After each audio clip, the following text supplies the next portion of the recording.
नमस्कार, आप सभी का आध्यात्मिक संसार में स्वागत है। आज हम बात करेंगे भस्त्रिका प्राणायाम के बारे में।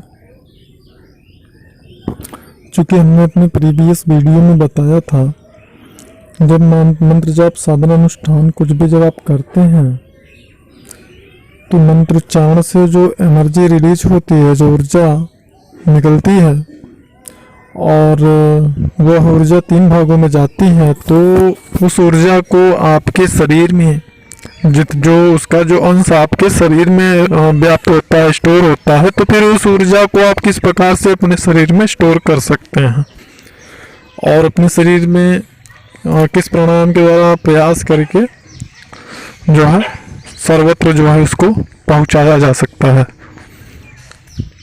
तो इसके लिए हमारा जो 2 प्राणायाम है, एक भस्त्रिका और एक अनुलोम विलोम, हमने यही बताया हुआ है। तो यहाँ पे भस्त्रिका प्राणायाम प्रैक्टिकल करके आपको दिखाया जा रहा है, तो उसको देख लीजिए, समझ लीजिए। उसके बाद में मैं उसकी विशेषता को आपको बताता हूँ, क्योंकि तकनीकियों को समझना अति अनिवार्य है।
दोस्तों, किसी भी चीज़ को यदि हम गलत तरीके से करते हैं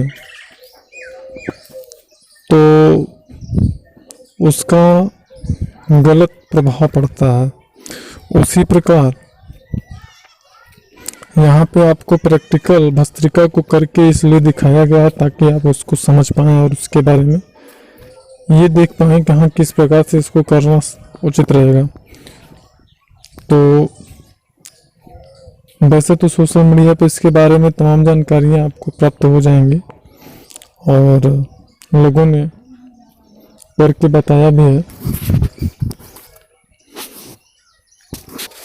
लेकिन यहाँ पे जिस प्रकार से भस्त्रिका जो करके आपको दिखाया गया है, उसको करने का उद्देश्य साधना के लिए मैंने बताया है,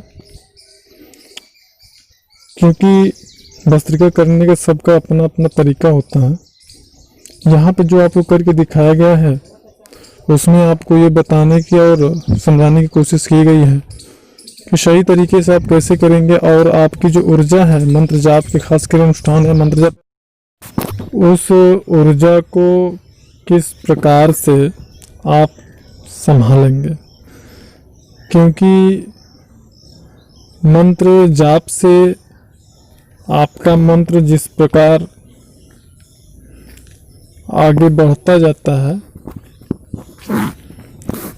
आपका जाप, आपका साधना जिस प्रकार से आगे बढ़ता है, उस प्रकार से उसका जो प्रभाव होता है, उसका जो व्यापकता होता है, वह और भी अधिक होता जाता है, जिसके परिणाम स्वरूप उसमें से ऊर्जा दिन प्रतिदिन जितना ज़्यादा समय बीतता है साधना में या जाप में, उतना ही ज़्यादा उसमें ऊर्जा उत्पन्न होना शुरू हो जाता है। तो जब जितना ज़्यादा आप उस मंत्र का जाप करते हैं उतना ही अधिक उससे ऊर्जा उत्पन्न होना शुरू होता है। तो अब आप उस ऊर्जा को अगर संभालते हैं, वो आपके गुरु उसकी तकनीकियों को बताते हैं कि किस प्रकार से आप अपने जाप से उत्पन्न ऊर्जा को संभाल सकते हैं। यदि आप संभाल पाते हैं तब तो ठीक है, अगर नहीं संभाल पाते हैं तो फिर आप मानसिक रूप से विक्षिप्त हो सकते हैं, आप दिमागी रूप से डिस्टर्ब हो सकते हैं। तो इस समस्या से बचने के लिए और जिस प्रकार से हमने आपको भस्त्रिका करके दिखाया है उस प्रकार से यदि आप करते हैं तो आपको लाभ होता है, आपका ऊर्जा सामान्य रूप से, और खास करके जो यथास्थान उसके केंद्र हैं ऊर्जा के आपके शरीर में, उन केंद्रों पे वह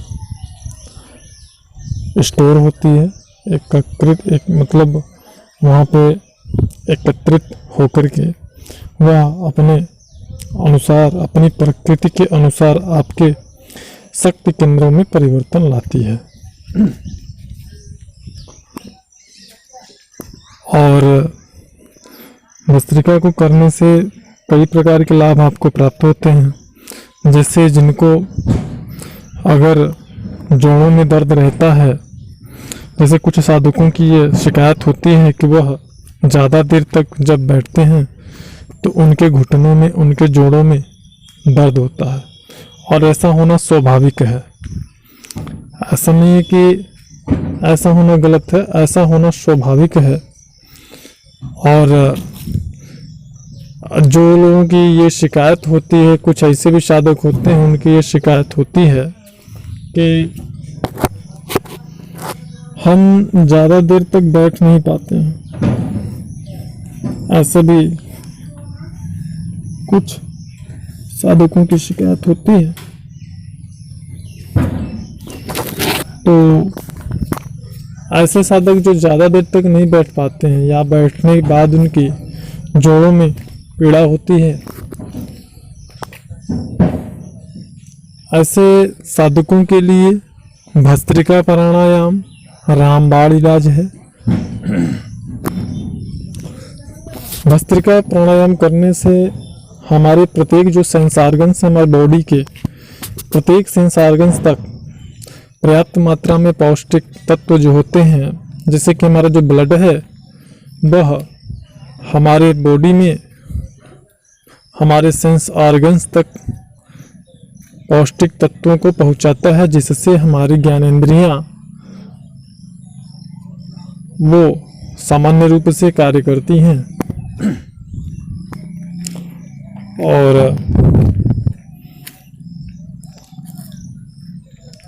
हमेशा स्वस्थ रहती हैं। तो जैसे कि खेत में खाद या यूरिया डालने के बाद में पानी से सिंचाई करना अति अनिवार्य होता है, उसी प्रकार हमारे प्रत्येक सेंस ऑर्गन्स को कार्य करने के लिए, नॉर्मली वर्क के लिए पौष्टिक तत्वों की आवश्यकता होती है। सबसे ज़्यादा पौष्टिक तत्वों की आवश्यकता हमारे ब्रेन को होता है और उसके बाद हमारी ज्ञानेंद्रियां जो होती हैं उन्हें आवश्यकता होती है। तो भस्त्रिका करने से हमारा जो रक्तचाप होता है, हमारा जो ब्लड सर्कुलेशन होता है वो फास्ट भी होता है और साथ ही साथ शरीर के सभी अंगों में सामान्य रूप से रक्त संचार, रक्त प्रवाह होता है, जिससे कि सभी अंग जो है वह स्वस्थ होते हैं। भस्त्रिका प्राणायाम करने का कई लाभ है। जैसे हमारी जो त्वचा है उसका जो झुर्रियाँ होती हैं उस पर उसका जो सिकुड़न होता है वह समाप्त होता है। इंसान को बुढ़ापा देर में आती है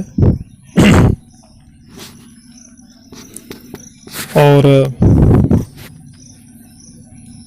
हमारा त्वचा यंग जैसा बना रहता है। हमारा डाइजेशन सिस्टम जो है वह मजबूत रहता है। कब्ज या गैस जैसी समस्या नहीं बनती है। और भस्त्रिका प्राणायाम करने से आप एक ही पोजीशन में ज़्यादा देर तक बैठ पाते हैं। और भस्त्रिका प्राणायाम करने से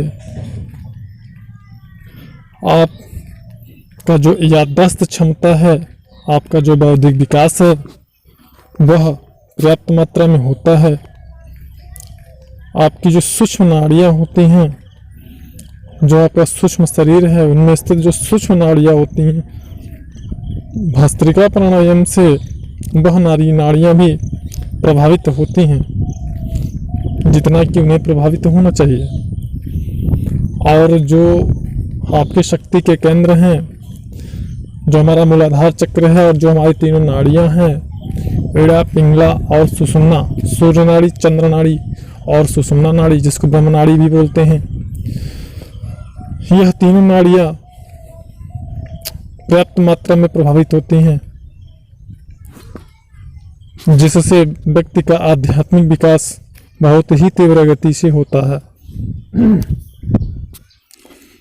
हमारे शरीर का कोई भी ऐसा अंग नहीं होता है जो कि हमारे भस्त्रिका प्राणायाम को करने से प्रभावित नहीं होता है। हमारे शरीर का प्रत्येक अंग भस्त्रिका प्राणायाम करने से प्रभावित होता है। भस्त्रिका प्राणायाम स्वस्थ रहने के लिए भी बहुत ही जरूरी होता है।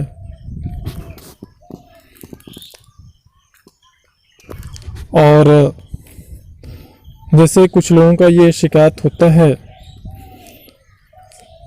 कि एक ही पोजीशन में बैठे रहने पे घुटनों में तो दर्द होता ही होता है, साथ में रीढ़ की हड्डी में भी दर्द होता है, ऐसे कुछ लोगों का कहना होता है। और भस्त्रिका प्राणायाम उस समय भी बहुत ही अच्छा कार्य करता है जबकि साधक की जो साधना है वह स्वादिष्ठान चक्र पे चल रही होती है। हमने इसके बारे में अपने प्रीवियस वीडियो में जानकारी दिया हुआ है, आप उसको देख सकते हैं।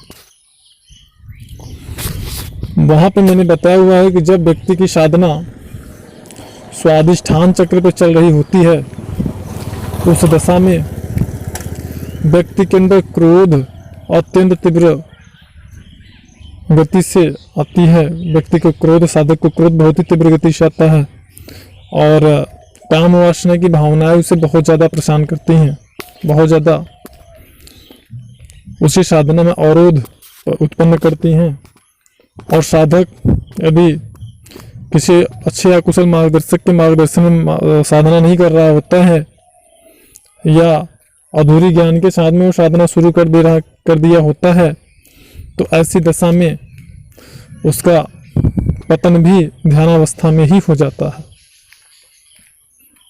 जैसे कि स्वप्न दोष होता है। तो इसलिए वहाँ पर भी ये भस्त्रिका प्राणायाम बहुत ही महत्वपूर्ण भूमिका निभाता है। आप अगर किसी योग्य या कुशल मार्गदर्शक के मार्गदर्शन में भस्त्रिका प्राणायाम को करते हैं तो निश्चित रूप से आपको लाभ प्राप्त होता है। लेकिन कभी भी भस्त्रिका प्राणायाम को अधूरी जानकारी के साथ में ना करें और बिना किसी तकनीकियों को समझे बिल्कुल ना करें, इससे आपको नुकसान हो सकता है। भस्त्रिका प्राणायाम जिनको दिल संबंधी कोई बीमारी है या उच्च रक्तचाप है, मतलब ब्लड प्रेशर की समस्या है, अस्थमा की बीमारी है, फेफड़ों संबंधित कोई समस्या है, ऐसे लोग भस्त्रिका प्राणायाम को बिल्कुल ना करें। उन्हें नुकसान हो सकता है। डॉक्टरी तौर पर जांच करा के आप ये निश्चिंत हो जाएं कि आप बिल्कुल स्वस्थ हैं, तभी भस्त्रिका प्राणायाम का अभ्यास करें। भस्त्रिका प्राणायाम को करने से हमारी जो फेफड़े होते हैं, जो उसमें वायु कोष होते हैं, हमारा फेफड़ा, सामान्यतः हम लोगों का जो फेफड़ा होता है वो आधा फेफड़ा ही कार्य कर रहा होता है। सामान्यतः सभी व्यक्तियों के जो फेफड़े होते हैं आधा ही कार्य करते हैं, आधे जो फेफड़े होते हैं वह बिल्कुल निष्क्रिय और निर्जीव बने रहते हैं।